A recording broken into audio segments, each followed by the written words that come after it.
Marami ang nagsasabi sa akin na o nakakausap ko na ang hirap daw pala kapag meron ng pamilya. Para sa akin, madali lang kung ito ay pinaghandaan mo at masarap at masaya.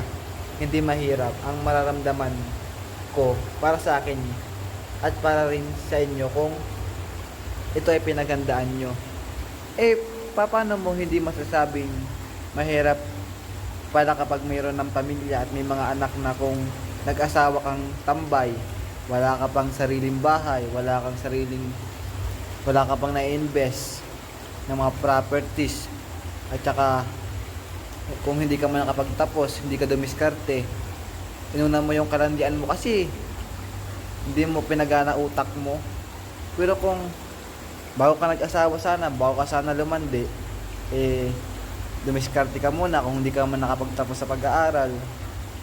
Nag-ipon ka muna, nag-savings ka, nag-invest ka bago ka pumasok sa family planning o pagpasok sa pagkalandian na yan. Hindi sana ngayon, hindi mo masasabi sa akin na mahirap pala pag may pamilya na. Ang masasabi mo sa akin na sana, ang sarap pala, ang saya pag mayroon ng pamilya. Masarap magkaroon ng pamilya kung paghahandaan nyo. Pero yung tipong wala pa kayo, wala pa kayong nai-invest, wala pa kayong savings, tambay kayo. Ako tambay din ako kaya di po nag-aasawa. Tambay ka na nga, nagmamandi ka pa, nakabuntis ka pa, ay masasabi mo talaga na mahirap magkaroon ng pamilya. Pero para sa akin, balang araw hindi ko sasabihin yan kahit tambay ako sa ngayon. Although din naman sa tambay, medyo may racket din naman. Pero babagal lang pag-usad, pero tiyaga lang ng konti. Ayon din ang panahon sa akin, di ba? Balang araw hindi ko masasabi na mahirap ang magkaroon ng pamilya.